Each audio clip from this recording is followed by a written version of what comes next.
Welcome to Lead Your Life, the podcast for people who are seeking harmony in business and in life. My name is Debbie Heiser, and I'm an inner mastery and business mindset coach and the chief igniter here at the Lit Up Life. I feel an urgency to help people let go of past messaging so that they can make a lot of money doing what they love without sacrificing what they value most. Welcome. We're glad you're here. Straight from the corners of my mind is where I find my sanity. It's a place, another land. Hello, and welcome to another episode of Lead Your Life with Debbie Heiser. I am Debbie Heiser. I help entrepreneurs make a lot of money doing what they love to do without sacrificing what's important to them. And I'm really excited today to have Kelly Roach on. Kelly and I actually just met. Usually most of my listeners hear me say, oh, here's how Kelly and I met, blah, blah, blah. But a good friend of mine, Aaron Marcus, introduced me to Kelly's work. And I've been following Kelly for a while. And we somehow got hooked up and decided to do this podcast. And I'm super excited because Kelly does similar work to me and really focuses on processes. And I know like Six Sigma is a big thing in your business. And so, Kelly, I'm going to ask you to introduce yourself because I think you'll do a much better job of that than I would. And then we're just going to have a conversation about how you lead your lit up life, how you've built your businesses, and continue to have a lit up life. So I'm going to let you take it away. Okay, great. Well, I'm so happy to be here. And yes, I'm Kelly Roach, and wife and mom, person of faith first, business empire builder second. And really, my focus of my business building journey has been helping entrepreneurs build 6, 7, and 8-figure companies online, but really doing it in a sustainable and profitable way that allows them to build a business and a life that they love. And if I can bring people back to putting their faith and their marriage and their families first, that's really my objective and my goal. So, I started in the Fortune 500 world. I know you came from corporate as well. I was promoted 7 times in 8 years, started my first company in 2012. And fast forward today, I have a portfolio of 6 companies, 5 of them I own myself, and 1 of them I have a partner in. But really, my life is just my work, and my life is dedicated to helping people make their dreams come true. That's my goal. Isn't that so fun? It's funny that you say that because when I first started my career, I sold yellow pages. And my manager at the time said, you don't sell yellow pages, you sell hopes, wishes, and dreams. And I feel like I've come full circle and continue to do it Yes, a different it's way. so So, true. It's yeah. so true. So Kelly, tell us a little bit about, you're in corporate America. Tell us a little bit about what prompted you to start your own businesses. And from what I read, and you tell me, it sounds like you kind of did a little, I call it the ramp down and ramp up, right? Where it wasn't just this like, I'm going to cut it off and go start Yeah. a new business, which I tend to recommend to my clients. And so tell us a little bit about how that started and what prompted you. Yeah, definitely. Well, my goal was not to be an entrepreneur. It was never a dream of mine, to be perfectly honest. I wanted to be a corporate executive. That was my goal, and that's what I did. And I loved it. I learned sales, recruiting, leadership, management. I fell in love with business. Everything that I do today, I can attribute to the corporate career that I had. So I'm extremely grateful and thankful for that time and for the mentor that I had that led me through those really significant and consequential years of my life for sure. And I got to a point where, I had gotten a lot of promotions. I was managing a very large team, lots of locations, and I just didn't feel like I was using my skill and talent in a way that was actually making a meaningful impact in the world. Like Yeah. I was making a lot of money, I was getting the promotions, I had a great team, I had a great boss, but it was just my soul was not feeling Yeah. fulfilled in what I was doing. And I was given a lot of autonomy to be very entrepreneurial in my role because of the results that I had gotten, but I definitely maxed that out. Like I took it as far as you could take it working in someone else's company. And so I was honest. I disclosed to my leadership team, like, hey, this is something I really feel like I need to do. I'm going to start this at night and on the weekend. And I said, listen, if you want to fire me, like I do understand, like it obviously. And they said, hey, if you keep your results where they are and your team, continues to perform at that level, then do your thing. you know? And so I stayed in my job for more than 5 years while I built my business, and I built What it a on. blessing that they approached you that way. I Yeah. never thought they would. I Yeah. never thought they would. And really the only reason they did was because the results that we had, we were the best performing team in the company. If I was like someone that was like, struggling to get by, they would have been like that day. They Yeah. would, but it got to a point where I felt like the calling was so strong that I had to be willing to risk it. But at the same time, I'm a very risk adverse person. I wanted to keep the job because I wanted to not go into this new part of my life in financial scarcity, not knowing how I was going to, pay the bills. I wanted to be able to invest in really building my business. Right. And so that's why I kept my job. And, it's so funny. And you shared that this is how you typically recommend for people. And I do the same. I do not recommend that you burn all the boats. I Right. do not recommend that you walk in and quit in a rage of, what do they call it? What's from the movie? Um, I'm not sure which movie. yeah, I don't know. Anyway, Yeah. I definitely recommend that you have a ramp. And, because what I see, and I've been coaching entrepreneurs since 2012 now in the online space, is so many people don't understand that, if you look statistically, it takes about 2 years to get a business to a point where you can start paying yourself. But what that's not accounting for is all the time and money and energy that it takes just to start acquiring customers and pay the bills and be able to invest in the right things. So you're either A, going into a ton of debt, or B, burning through all of your savings. Neither one of those things are a good thing, right? So I definitely say the slow and steady wins the race. And I love big and fast, but you have to be careful, in that application, I think. Yeah, I almost look at it as stewardship, right? Like good Yeah, stewardship of the yeah, resources that you have. for And sure. there's a fine line, right? Because I've Yeah, seen people use that as an excuse too, exactly. in fear. And so I always Yeah. think there's an art and a Yes, science to I this. agree. I agree with Yeah. that completely. Yeah. So tell us a little bit about, like, you have these 6 companies. What are these 6 companies all about?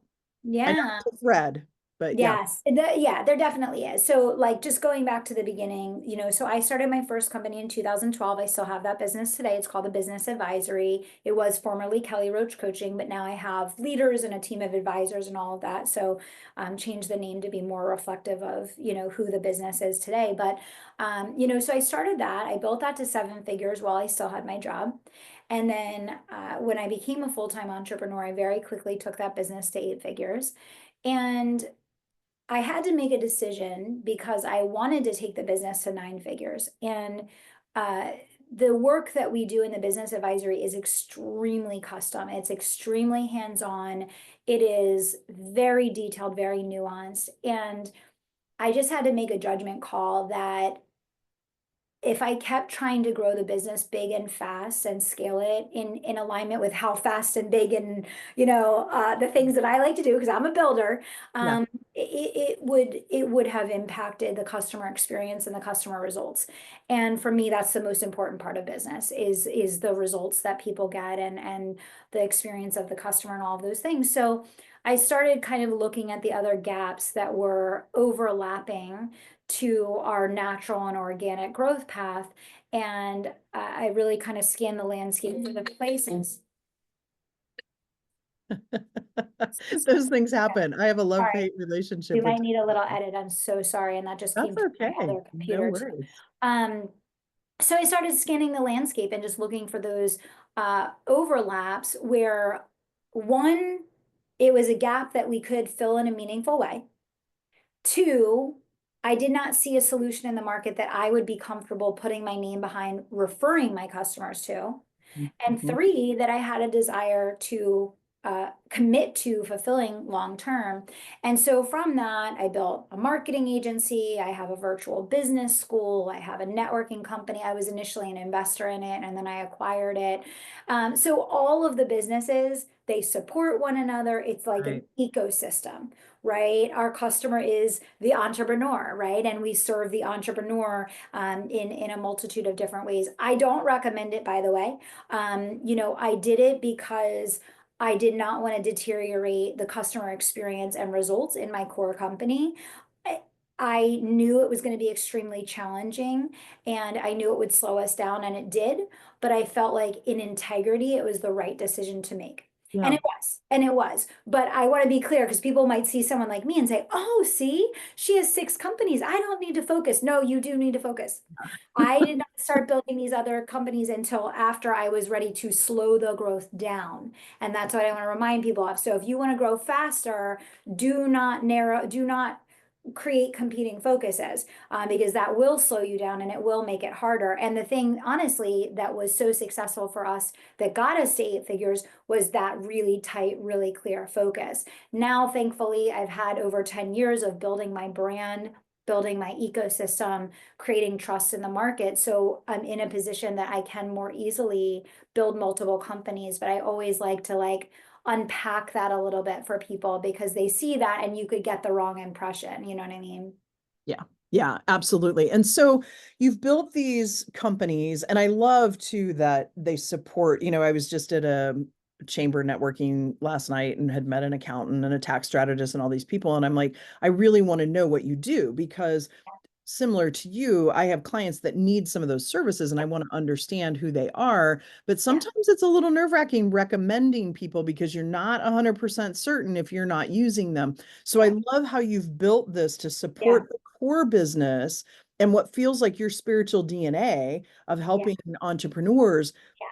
And it supports what you do in that core company. So the focus is still there, but it's almost like just these other wheels to the wagon. Yeah. Yeah, exactly. And that's exactly what happened is, we started referring a lot of people out.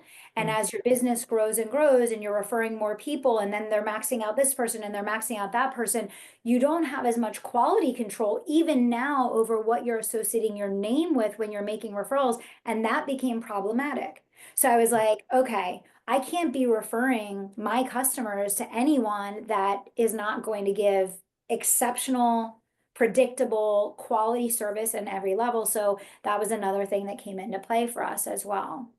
Yeah, that's fantastic. Well, Kelly, we're going to take a quick break, and then I want to come back and really delve into this idea of how did you have a full-time job? And I know eventually that ramped down, but and pretty demanding, because if it was like mine, the expectation was 40 hours a week, but it was always a little more than that, right? Get the job done. But and had that, and then built these businesses. And you talked about your role of a wife, a mother, and a faith-based person as the number one role. So I want to dig into how you've kind of created balance and harmony in that approach. So we'll be right back, folks. Let's talk about something every entrepreneur faces: selling. It's one of the biggest topics I hear from my community and clients. How can I sell without feeling the ick? I get it. And that's exactly why I created an ebook that guides you through the same script I use to grow my business year after year by leading sales conversations with heart and soul. If you want a selling approach that feels right, head over to thelituplife.com/ebook and grab your copy today. Now, let's get back to today's episode. Okay, folks, we are back and I'm really excited. Kelly is going to dig in, share with us a little bit about, you did some ramp down, but you had this full-time job. You built the business. Then once you built the business, you built other businesses around it to support it, all the while being a wife, a mother, and a faith-based person. Tell us how you created harmony in that and balance, because Yeah, that's so yeah. important. Well, I will tell you, the biggest thing that I had a lot of stress and anxiety about when I Mhm. started my business was that I was seeing the way that entrepreneurs were working and kind of the speed and pace in the entrepreneurial market. And I really just kept thinking to myself, like, I don't know how I'm ever going to get this business to be successful.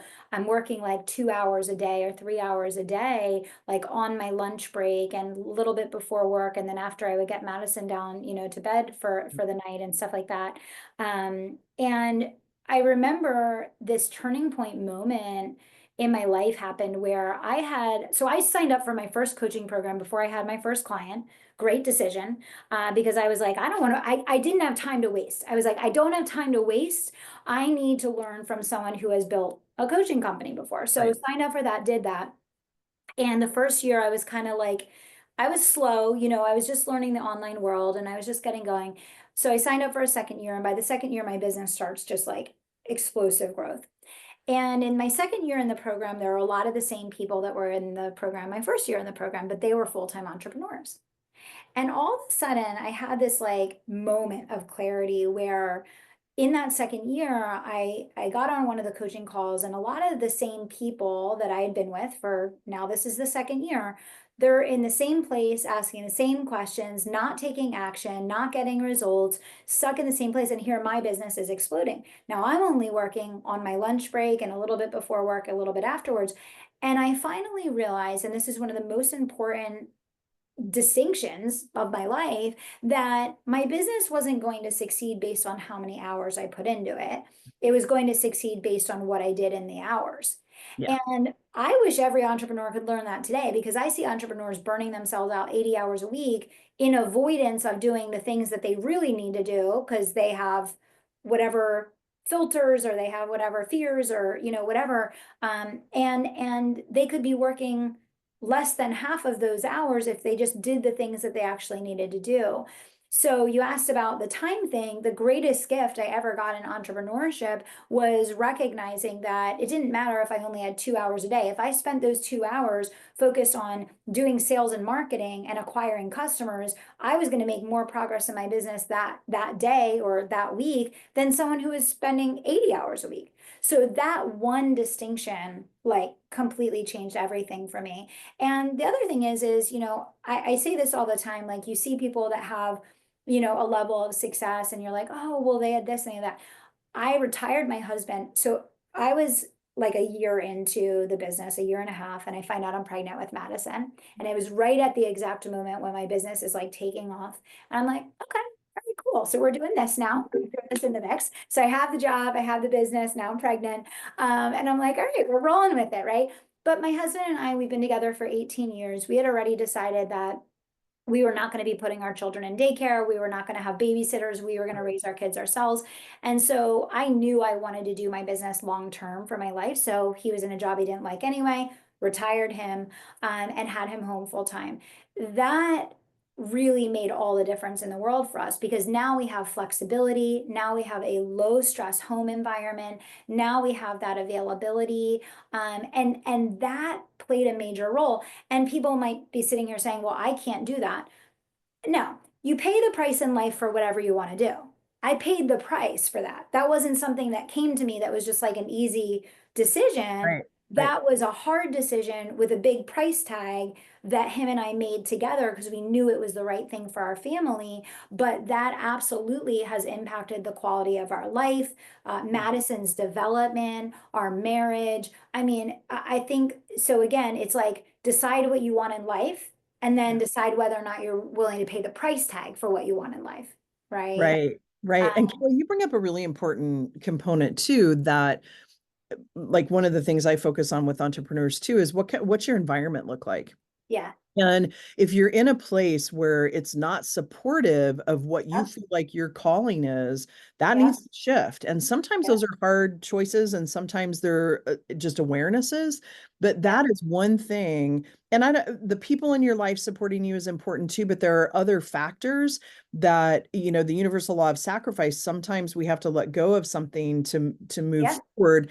And it's not always relationships, but sometimes it's a habit that we have or something that we do that gets in our way. And so it's really important that we build a supportive environment. I don't know about you, but I know that like after I have an intensive with people, or if I have a weekend intensive with a group of people, I need a day or two, not so much from an energetic perspective because it energizes me, but in order to let myself process and go through that. And I have to build that environment. I just came off of 2 months of almost back to back to back travel, and I know I control that. And I was even going, wait a minute, like how do I always end up in the shoulder seasons? Well, it's because I Yeah. love where I live in the summer and I ski in the winter. So Yeah. what's the price tag, right? And so Yeah. then making those choices. And if you can really understand what you want, then it becomes easier to make that decision of whether or not you want to pay the price tag.